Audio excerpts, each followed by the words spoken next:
hit record. Okay, so our first presentation today is Returning to Learn After Brain Injury, Tips, Trials, and Triumphs for the Student and Parents by Carrie Van Quathem, the Director of Pediatric Rehabilitation at Childserve. With that, Carrie, you can go ahead and get started. Hi, everyone. Thank you for tuning in today for the Caregiver Conference. I jumped at the opportunity to get to talk to you about one of my favorite subjects is learning from others and also being able to share what people's knowledge, what they've imparted on me about what it is like to have a child that returns to school after having a brain injury. As Courtney said, I am the Director of Rehab at Childserve. I also am involved in the Brain Injury Advisory Council for the state of Iowa and am an immediate past chair of the Iowa Concussion Consortium. So have had an opportunity with these experiences to really learn a lot, primarily from my former patients and families that I've got to work with. My first role was as a physical therapist providing rehab to children that have had brain injury and other developmental needs at Childserve. Okay, hold on here. There we go. So as Courtney said, today we're really going to focus in on kids and their experiences with brain injury. I am a certified brain injury specialist too, and we do a course for certified brain injury specialists in which we spend about 10 hours talking about brain injury. So I get to spend about 30 to 40 minutes talking about kids and brain injury with you, so that we're going to really narrow our focus down on that returning to learn. And also looking at special characteristics that you need to consider with children, because children are not small adults. We all know that. Their brains are growing, their brains are training, there's different plasticity that they have. So there's some positives and some things that we need to be aware of just by nature that their brains are different than adults. Then we're going to take a look at return to learn. What a plan may look like, and kind of divide it into two different groups, kind of a moderate, severe, and then a mild brain injury. There's really been a lot of focus recently, both on what are concussions, managing concussions, returning to learn, concussion law, returning to play. So we'll kind of gloss over that and then really focus on what are some of those things to be aware of when a child or a student or a student athlete is transitioning back to school after a concussion. And then we'll touch base on just some resources that are available here in the state of Iowa to help facilitate returning back to learn. Brain injury in kids. One of the issues that we run into with brain injury in kids is we are kind of limited on getting our data from the statistics that come in really through emergency departments and hospitals. And so that means that most children that experience a moderate or severe brain injury in which they are admitted into a hospital, we will be able to get information on. What we know from that data is that there's different primary causes of brain injuries depending on the age group of kids. So if you think about our younger kids, those 0 to 14, they're more likely to be injured during a playground activity, by falling downstairs, falling out of windows, riding their bikes. So that's kind of the common, either being struck by or against an object is the most common for our younger kids. Then we think about our adolescents, where their problem solving, their impulse control, even before a brain injury, may not be the most well developed. And we know one of the most anxiety producing things for parents and I am speaking as a parent of a 14 and 16-year-old, so I am well versed in this anxiety, is when they learn to drive. And they have that independence, but not necessarily the knowledge and experience to be to be handling a multi-ton vehicle. So their most common cause of brain injury are motor vehicle crashes, and then also falls is another issue. Our statistics in the United States are about 10 years behind. Every 10 years, they kind of update the statistics. So we're kind of getting to the end of that. We're working off some old stats. I'll be interested in the next few years when the CDC Center for Diseases, when they give us the new statistics. But right now, from kind of 2012 data, kids experience about 640,000 ED visits every year, 18,000 hospital stays, and that ends up in approximately 1,500 deaths every year in children under 18 experiencing from brain injury or experiencing brain injury. Some of the more interesting data too related to kind of this epidemiology is that if a child experiences moderate or severe brain injury, about 62% of those kids will have ongoing difficulty with daily activities. And then about 14 to 15% of kids that have a mild brain injury will also experience ongoing difficulty with their brain injury. For some reason, sorry guys, this isn't always, there we go.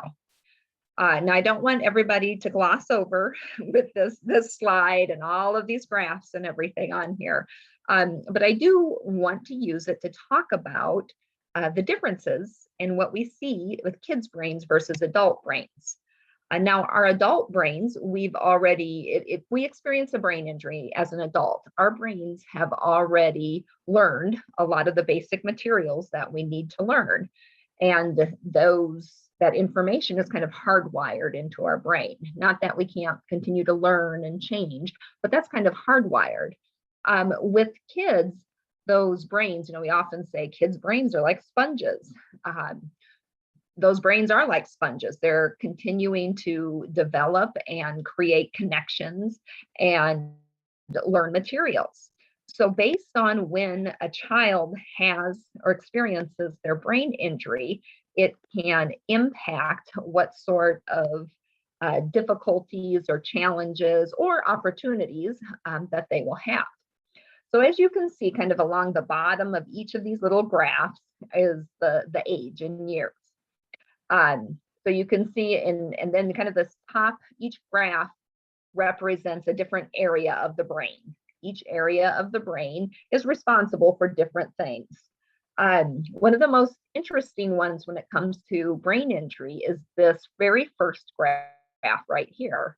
And that's the part of their frontal lobe. So this part that's in the front of your brain.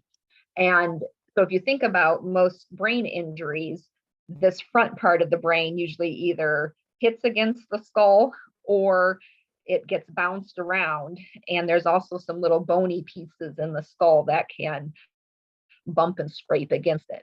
So usually when we have a brain injury, especially in kids, this part, a traumatic one at least, this part of the brain is going to be impacted. What this part does is that is our high-level reasoning. It is our impulse control. It's what we call our executive function. So our ability to organize our day, to think through problems, complex problem solving. And as you can see in the development, normal development, we see a spike in that when children are younger. And then we also see a spike in later adolescence. A lot of people say, oh yeah, your brain's fully developed by the time you're 16 or so, kind of like, your physical growth.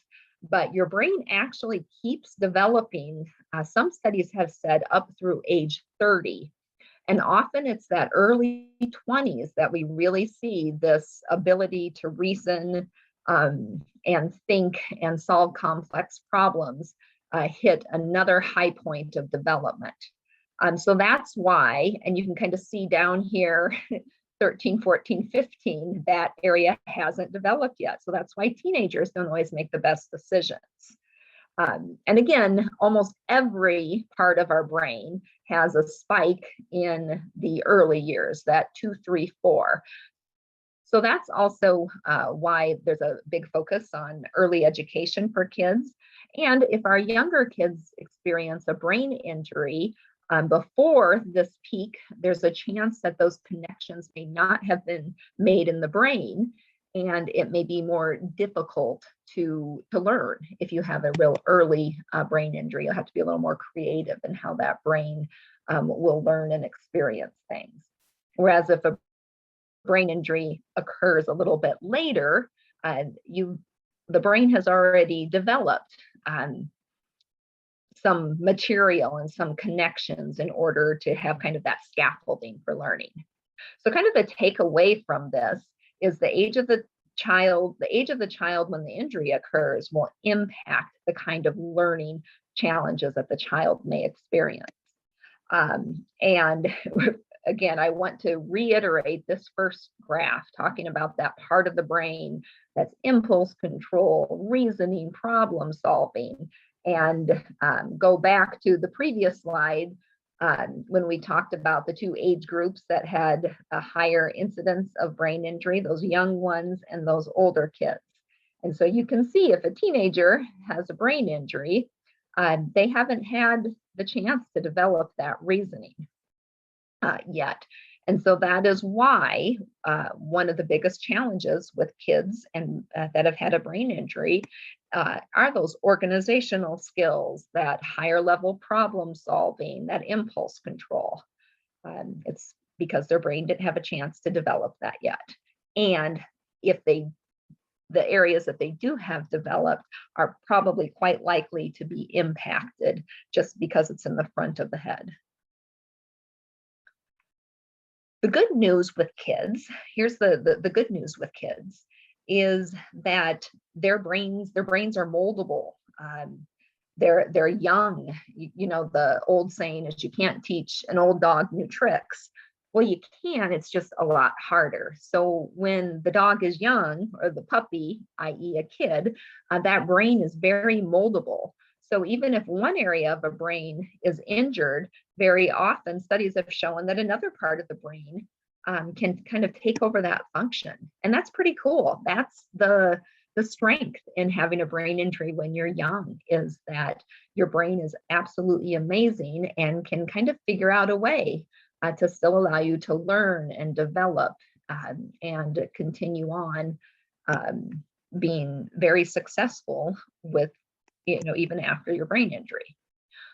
What this slide shows is this blue block is what typically happens if a child doesn't experience a brain injury. They continue to gain skills throughout time. What the red box shows in each picture is if a brain injury occurs, you have a quick decrease in what they can do right after the brain injury.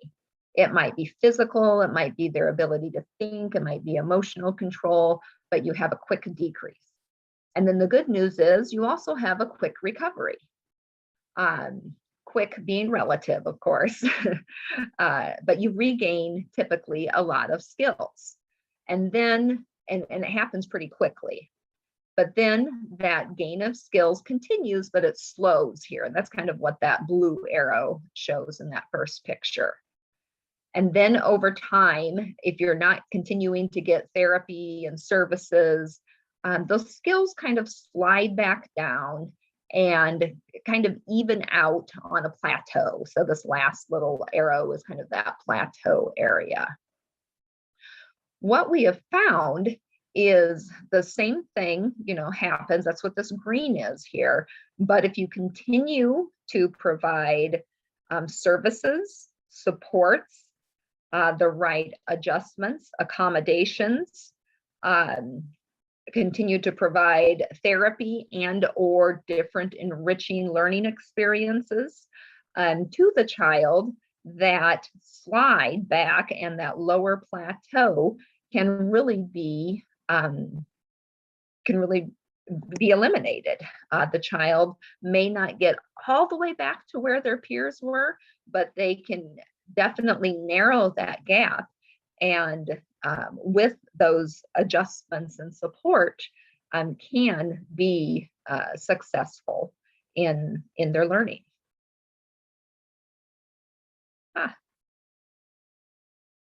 Now we're going to really kind of focus in a little more on that moderate and severe experience when the child has a moderate or severe brain injury. The terms moderate, mild, severe, there really isn't an exact definition for them. I continue to use those words because usually people have a feeling of what that means. Mild brain injury is more of a concussion type of experience where there may or may not be a loss of consciousness. It's usually less than 24 hours. There's typically either minor or no major structural damage done within the brain. A moderate or severe brain injury usually will see some structural damage done with the brain, often results in a hospitalization, possibly loss of consciousness and or a situation where there's an altered state of consciousness, like a coma with a moderate or severe. Typically, you need a lot more support, possibly rehab. So often when we talk about brain injury, your medical world is really focused on what happens right after that brain injury. So, do we have the right emergency response? Go to the ED department, and you have the right trauma surgery, often intensive care, focused in on, induced coma so the brain can heal. You're in the hospital for a while to get all of the medical aspects balanced. And so this is usually a really concerning time for families. You're very focused on life at that point, not really thinking about school or learning. It's really focused in on life. The next step then is usually moving to those post-acute services. So this is where inpatient rehab, a lot of hard work, kind of transitioning from that altered state of consciousness and regaining function. Sometimes that can happen in kind of an inpatient hospital where you're getting multiple hours of therapy. Sometimes it takes a little longer. If there's been an altered state of consciousness for a prolonged time, it may take a little longer to wake the mind and the body up so they can participate fully in rehab. So that's when you're not home yet, but you're starting to get some services and recover from that brain injury. Then we move to more of our community services where you get your outpatient therapies, maybe home care, you get equipment, maybe some community support. And this is kind of what I would say happens often in those first 3 to 6 months after a brain injury or a moderate or severe brain injury. Research has shown the more coordination and communication that occurs, especially with kids, the more positive that your outcomes are going to be. So really these 3 phases, this is what is occurring kind of right in this area. So you're getting those services, getting the care that you need. And if you have that coordination, now we start hitting that plateau area. And that plateau is going to be higher the more supports that a child can be given. And often the big piece where those supports happen are really in school. That's where children's lives are focused on. Typically, when the child is moving from kind of this inpatient rehab to a school setting, there is a team that comes together and really talks about what the plan is going to be for that child. What can they do? How does that compare to what they were doing academically before their brain injury? What kind of adjustments do we need to make? Do we need to make any changes in the environment? What are their schedules going to be? Do they still need outpatient therapies? kind of coming up with that transition plan. And talking with families, that's a very anxiety producing time, because brain injury, just by nature of the name, you don't need to be a specialist to understand that a brain injury most likely is going to cause some challenges in the classroom. It can be a little tougher to learn new information. There may have been stuff that you learned that you have to relearn. May just be behind in your speed and ability to pick up new information. And then the piece that I think parents and professionals often don't focus on, or focus on the least when we're early on in recovering or returning to school, is that emotional and behavioral piece.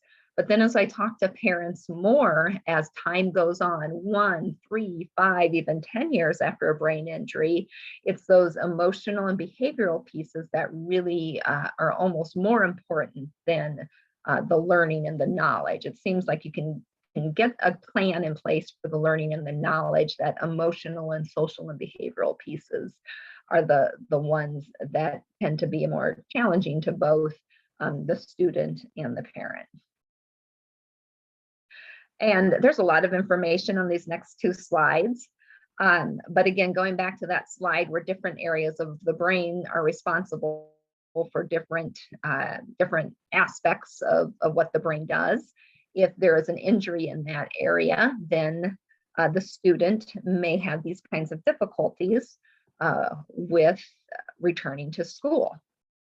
So just kind of looking at memory, attention is a big one, because that's one that kind of takes place in that front part of the brain. Memory, because memory is almost throughout the whole brain, and there's a lot of interconnection. So if one part of the brain is injured, trying to learn new material and remember things that had been learned before, that's frequently impacted with brain injury. Talked about that higher level problem solving, the front part of the brain. Language, that depends. There's a couple of areas of the brain. If those are impacted, language will be a little more difficulty. Vision, visual spatial skills. I kind of have a soapbox about vision, and this is mild, moderate, or severe. So often we're really focused on, is the person alive? And then kind of on those big rocks that we ask, hey, can you see? Or we do assessments. Can you see? All right, check, you can see. But sometimes there's a visual cut. Sometimes it's just a little blurry around the edges. Sometimes it causes headaches if you look at a chalkboard and then have to look down at your computer again. And so if you have a headache, it's difficult to participate. And those higher level vision, what I call functional vision versus just the mechanical vision. Mechanical vision is, can you see or not? And then the functional vision is, how can you use your eyes? Are you able to use it in a way that you need to?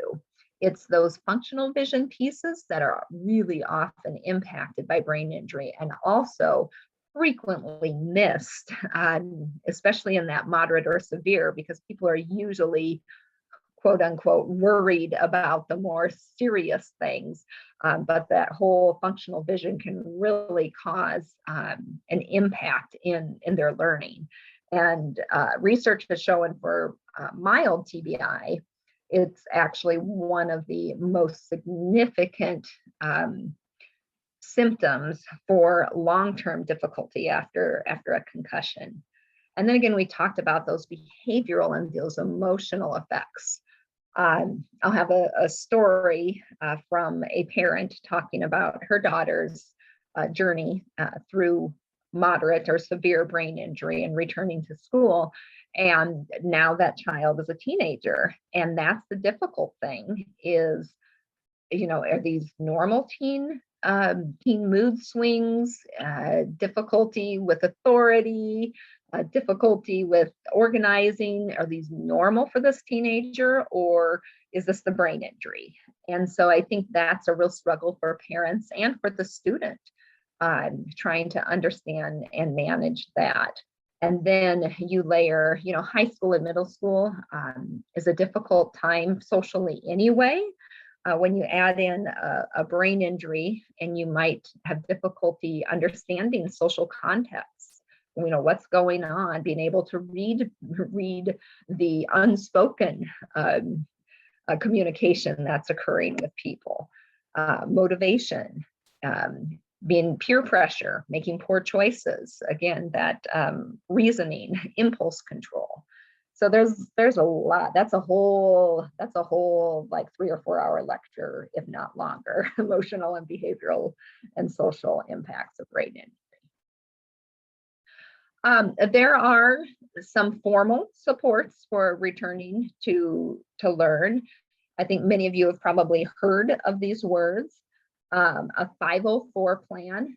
This is a formal plan, but often it is modifications that can be made to make the student with the brain injury more successful in school. And again, these are documented, they're updated, but it doesn't require special education services. So the 504 plan, you might modify classes, might make some physical accommodations, use assistive technology, may say, you get a little longer for a test, some of those things. Special education services, that's called an IEP, or an individualized education plan, where there's testing to identify the gaps of where a child is and where they need to be learning like their peers. And then a plan is developed, and there are specialists and supports aimed at helping the child meet that plan. And so that is an IEP, it's a special education service. The school-based health services is if there are some health issues, sometimes it's you need medication, sometimes you might need to come take a break, that may impact learning. A nurse can sit down and they can create kind of a health plan, is what it is called. So if you would look at it kind of as a ladder, your health plan would be the least intensive level of services. Your 504 would be the next, and then your special education services are most likely your most intensive. And then of course, there's always things like medication, referrals, mental health support, school nursing. A lot of schools now have, again, mental health counselors that are available too. So there are some built-in formal supports for a student to get help and to get the accommodations or adjustments. I understand I have been coached by my school colleagues that the word accommodations is a very formal word for school, where adjustments is less formal. That can be made, and the 504 and the special education services do have laws behind them that make them required in certain situations. So these are the formal things that you can always ask for. My experience is after a moderate or severe brain injury, if there's going to be a suspicion of ongoing disability, the school will usually take some time to kind of assess that and let the child get integrated and continue to develop before they'll document that in an IEP. So they might use a 504 or a health plan until they can transition and get those special education services really in place.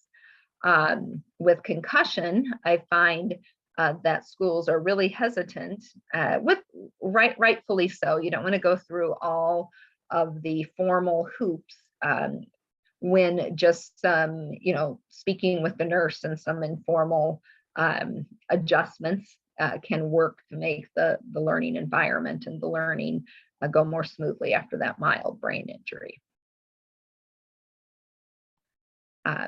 As we talked about earlier, it really takes a team. When you're talking about a more involved brain injury, you not only have like all of your medical pieces that are sharing information with the family, with the school, you have your people who focus on the functional sides of things, which includes your therapist, also you're helping out with that coordination of care, your social workers, your case managers, identifying what the abilities and needs are. So your neuropsychologists going to your school psychologists. Then you have the whole school team that is always working, your teachers, your school nurses, and your special education. Here in Iowa, we have the area education associations, which they do have brain injury specialists. You have before and after school care providers and services, counselors, special tech. So, here, and I'm sure I forgot probably just as many as I have up here. So there is a huge team that is involved in moving a child from, a rehab back into school after a moderate or severe brain injury. So if you think about every single one of these people have something to say about what the child needs, and then they also have, things to say about how that information is going to be applied for that child. And I didn't put, but the most important members of the team, of course, are the child and the family. So how is that going, what are their preferences? How is that going to work? What are their questions? So it is a huge undertaking to put all this information together and then get the right plan to transition over to learn. But what I have also found out is if you're missing some of these, you'll get 6 months or a year down the road and there'll be a behavioral issue, or schools are expecting a child to participate in testing or do different academic things, but nobody has done a neuropsychology exam to find out if their brain can really learn that way. So it is beneficial to understand the role of all of these team members, and that they can have a very important contribution to making sure that a child is successful when they go back to school. Just in kind of a big picture, looking at some classroom tips, and this is focused more on, again, your moderate or your severe brain injury. I had pages and pages of different classroom tips. Some of the resources like brainline.org, of course, Brain Injury Alliance of Iowa has great resources too. But kind of lumping them into categories, here are things that can help a child with brain injury. One is the use of tools. The use of let them use a calculator, a dictionary, spell check, use a classmates' notes or teacher's notes. Let them record the class or the lecture so they can go back and listen to it again. So tools that don't necessarily tell them the answer when they are working on something, but it doesn't require them to do kind of busy work in their brain. They can use these tools and focus in then on the knowledge that is needed to be shared. Avoiding high stress situation. Children with a brain injury need more time to complete their homework or to complete a test. Busy work, high work volumes. I'll revisit this with concussion. A lot of times teachers will give assignments that are beneficial to learning, but not necessary for learning. And just so kids have something to do, because they have kids who work very quickly and kids who need more time, just even typically in their classroom. But a child with a brain injury is not going to benefit from having a lot of work to do. They're going to benefit more from being focused on what they have to learn. Competitive situations can be very anxiety provoking and make it very difficult for a child with a brain injury to learn. Also, having multiple tests on the same day, they have a much higher chance of success if there's only one test to focus on each day. This one's my favorite. Focus on what the student knows, not how they complete their tests or assignments. So this is kind of a tough one because teachers are used to putting questions on a test and grading that. And every student needs to have access to the same sources and resources for when they're taking those tests or doing those assignments. But you have to realize a child with a brain injury, all of that extra structure around it may prevent them from actually being able to show that they know the material. It's just how they are being asked to share that material that's the barrier. So being able to use notes, oral versus written tests, sometimes just that act of being able to take what the brain knows and transition it into language and then transition it into a motor task to write the answer is extremely complex for a child with a brain injury. Whereas if you ask them the question, they can tell you the answer. So there's different ways to test and to know if the child actually knows the material, and you can grade them on that. Giving them an opportunity to clarify their answers. If they write an essay, students with brain injury often say essays are just the worst, to try to go through all those complex steps to get a written thought. So if there's an essay answer that's complex, you have a chance to talk a little bit more about what they know. And then changing the environment, sitting in front of the class, getting quiet space for tests. And now I'm going to talk about an experience here. One of my coworkers, who is also a physical therapist, and she's the director of our Ames location at Childserve. Her daughter when she was 8 or 9 years old, was sledding in the backyard with her little sister. The mom looked out and saw the little sister kind of playing with her other daughter laying in the snow. And then she looked a little longer and the other daughter wasn't moving. Ran out, and her daughter, they had hit a tree while sledding in their backyard, and she had a skull fracture. Life flighted to Iowa City, spent about 10 days in an induced coma, followed up with inpatient rehab. The good news is that she recovered physically very quickly, and she was kind of that age, 8 years old, where she had a lot of that early learning already done. So they were able to tap into that and really have minimal long-term learning impact.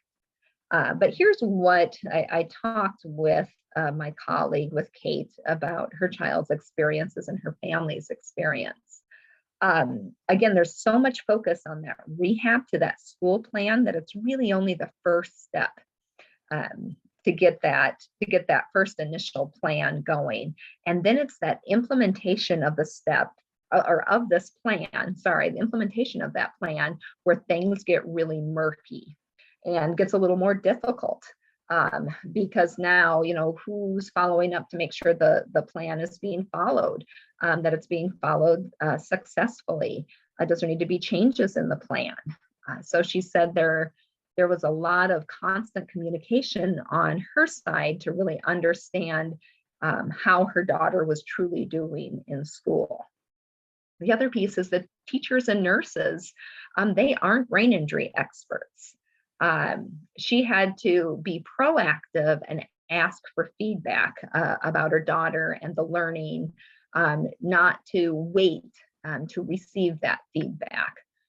Also, she found she had to be proactive in teaching the teachers about brain injury and how it impacted her daughter's ability to learn.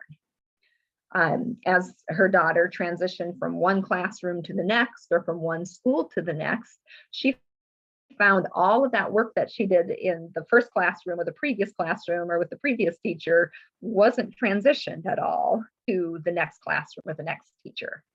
So she had to do a lot of education and re-education of the teachers and the nurses and the school staff. The one thing she kept reiterating, and she was like, this isn't the right word, but this is the best word I can think of, is that brain injury is sneaky. You can think you have it under control, the learning, you have a good plan, and then the child grows or develops, or they go into a new classroom, or they have to learn, a completely new skill, and it changes. Also, if we go back to that slide, at different ages, the brain is doing different things, and there's not a doctor can't do a scan or can't do a test and tell you, yep, this is the age and this is what your child's going to have problems with. And that requires a crystal ball, and we don't have that. So you have to constantly be checking and monitoring. Her biggest piece of advice was really to have open and ongoing communication with experts. Of course, she is lucky to work in a pediatric rehab center, outpatient pediatric rehab center. And anytime they need to do training on new staff or have a new piece of equipment or a new tool, she'll bring her daughter in and have some testing done. And through this, they're now, I think, 4 years post accident, they're continuing to find visual issues, some high level balance issues. She said, she goes, just last month, I find out my daughter was complaining of having headaches again. This is 4 years after the brain injury. And she said, I get a lot of headaches. So they redid all of the vision tests and re-got her into vision therapy and found out there were some significant issues. So being able to constantly understand what those challenges are and what's going on has been really important on an open and ongoing, and communication with experts. Again, even though she herself was an expert, she needed that support of other experts to do those assessments and to provide the treatment for her child.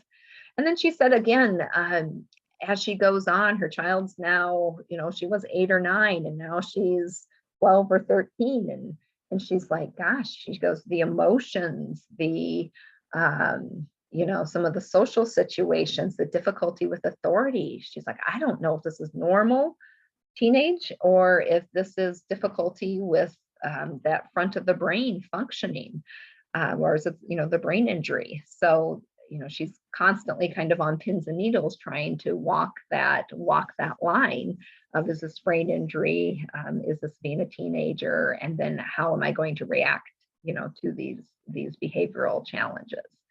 So brain injury doesn't end after, those first few boxes with moderate or severe, as a parent. And the other piece that really struck me talking with her is, as a parent, she was really the person that was doing the case management and the care coordination for her child, because there just weren't a lot of experts in the school. And there are people who know a lot, and there are resources, don't get me wrong, that the school does so much, but it really was up to the parent to be the expert in this situation. I knew this would be a problem. I cut down my slides, and I just like to talk a lot, and we're starting to run out of time. So I'm going to move through some of the concussion slides a little more quickly here. We've kind of touched on a lot of the same ideas. Concussion in kids, there isn't a good number of how many concussions happen in kids, because again, all of that data goes through emergency departments and hospitals, and most kids go to their PCP. There was a study that said about 80% of kids that have a concussion, they don't go to the ED, they go to their primary care doctor. That's what PCP, primary care provider, is. So we don't really have a good number. The higher end that I've seen is 4 to even 8 million kids a year experience a concussion. The lower end is more around 500,000, but whichever way you look at it, that's a lot of kids that are having brain injuries.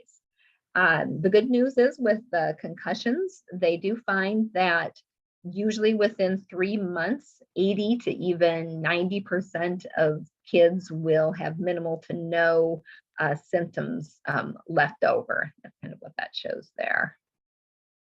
Your common signs and symptoms with mild brain injury can be very similar to your moderate or your severe brain injury.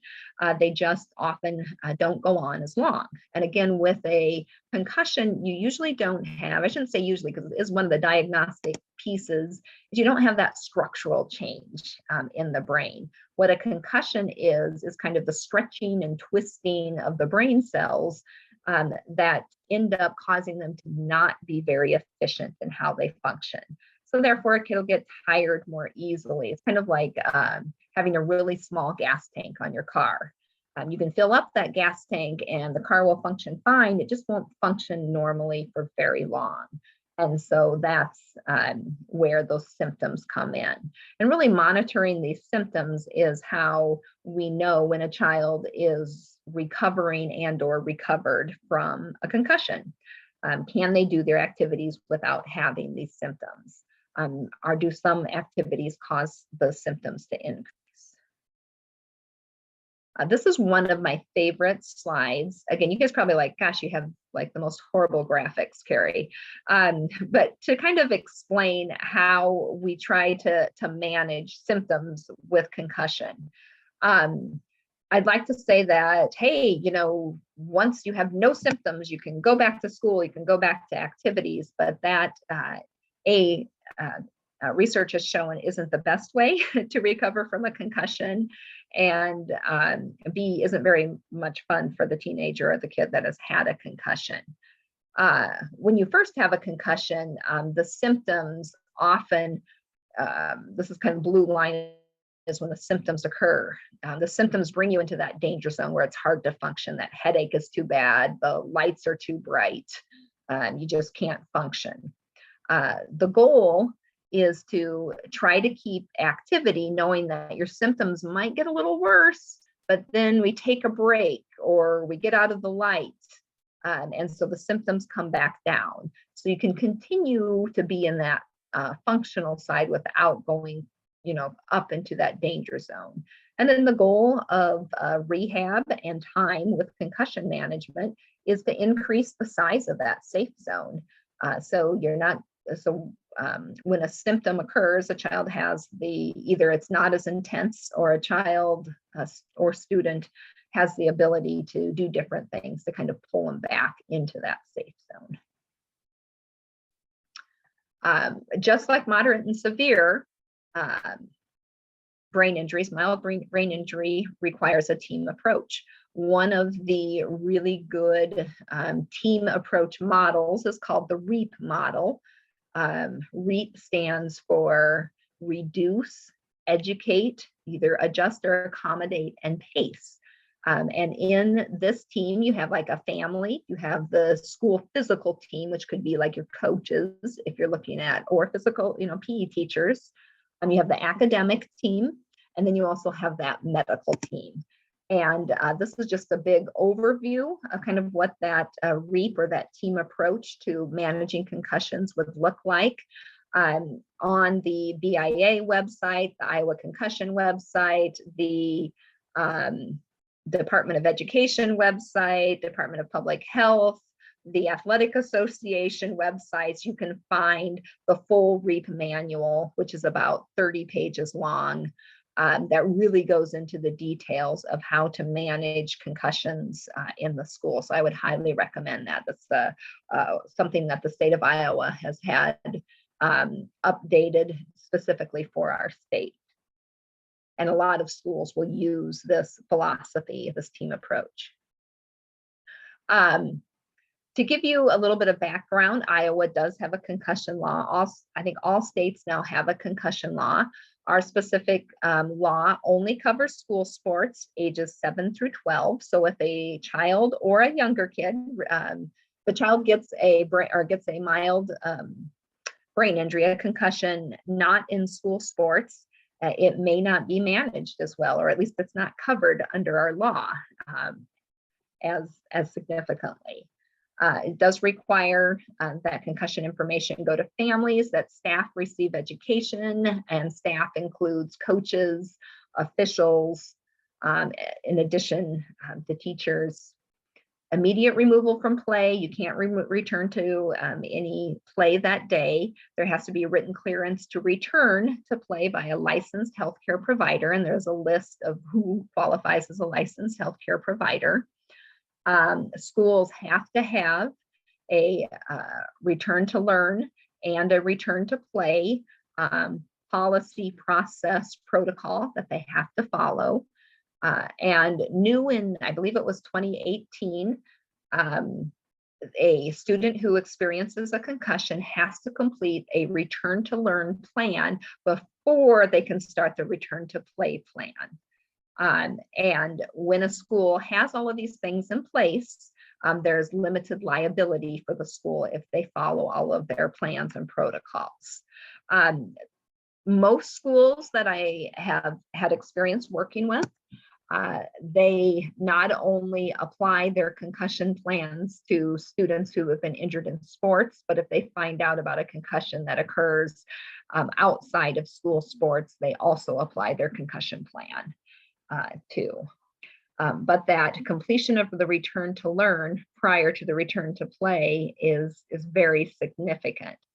There is some new legislation, and I don't know if it made this last funnel or this last cut, honestly. Sorry, I don't have that information in my mind right now, but they were looking at the level of education that parents need to have about the return to learn piece, because the education, concussion information to families is really just about what a concussion is and that your child must be removed from athletics. It's not necessarily focused on that return to learn. So that was a new piece of legislation. A return to learn plan.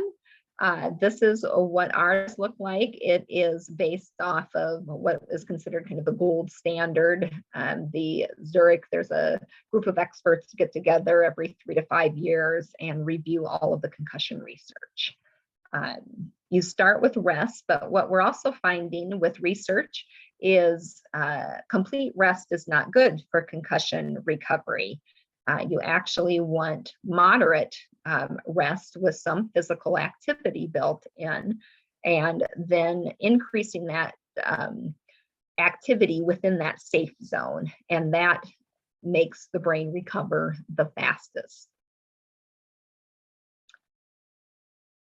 There's a lot of information on this. This can be found in the REAP manual. This is called the Symptom Wheel. So it talks about all of the symptoms, and then it talks about what different things can be done in the classroom or home to address those symptoms.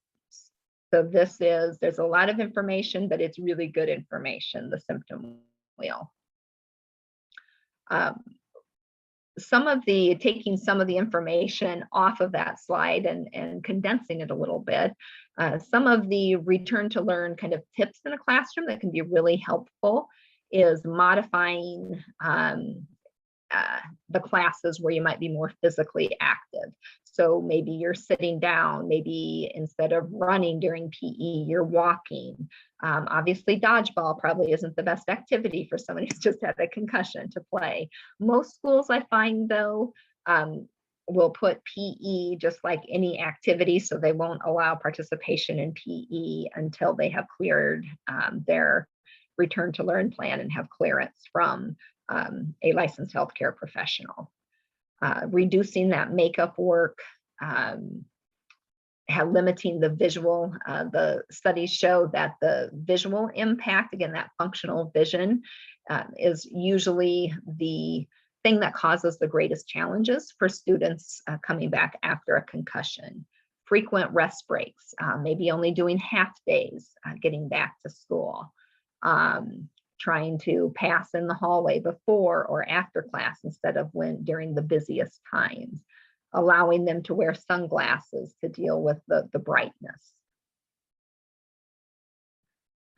Lessons learned, concussion.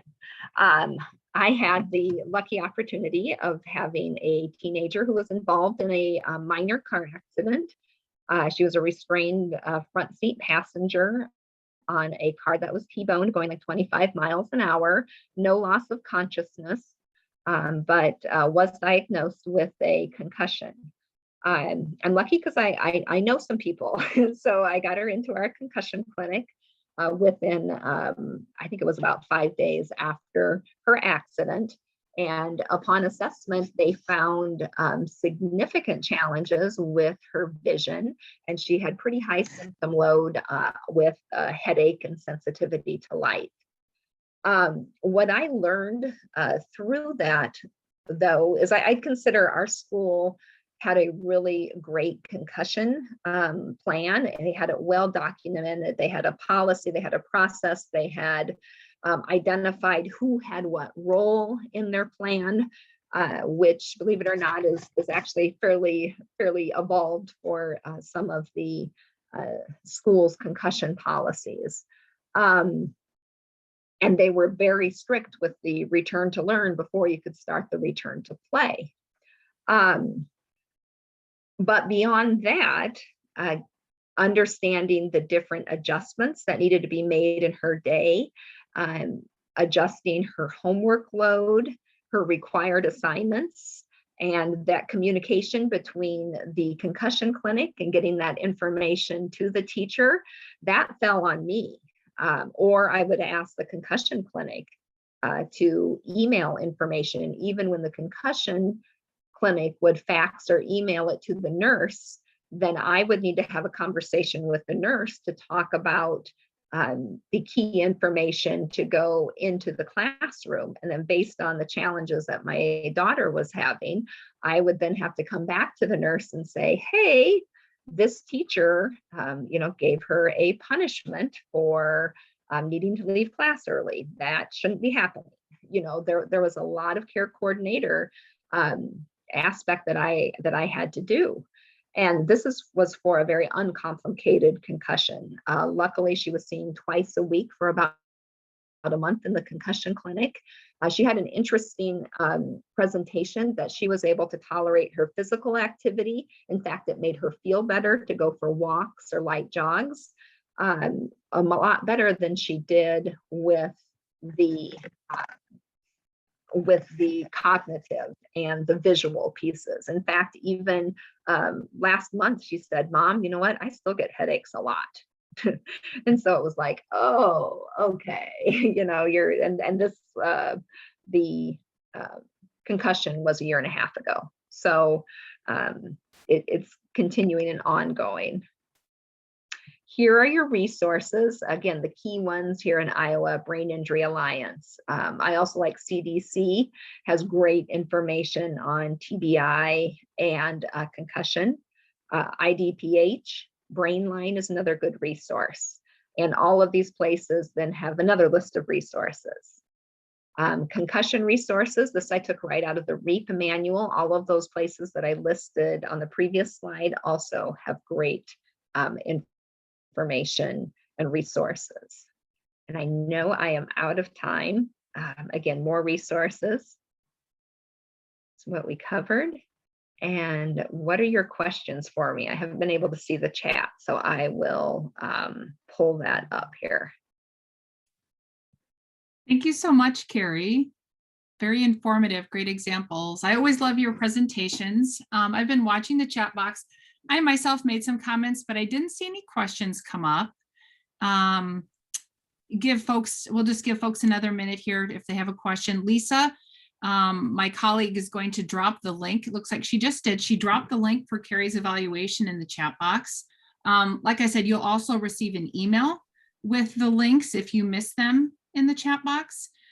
Carrie, thank you again so much for sharing your time, knowledge, and experience with us today. We really appreciate it. Yep, and I am going to drop real quick my email in the chat box here. And so if anybody does have any questions, since we are kind of out of time, that's always my problem. I get talking and I just talk too long. And I was like, all right, I only got down to 20 slides. I can do this. And nope, I didn't. No worries. Thank you. Anyway, feel free to email me any questions that you may have. Thank you. Thanks again, Carrie. Have a good one. Yep, you too. Bye-bye.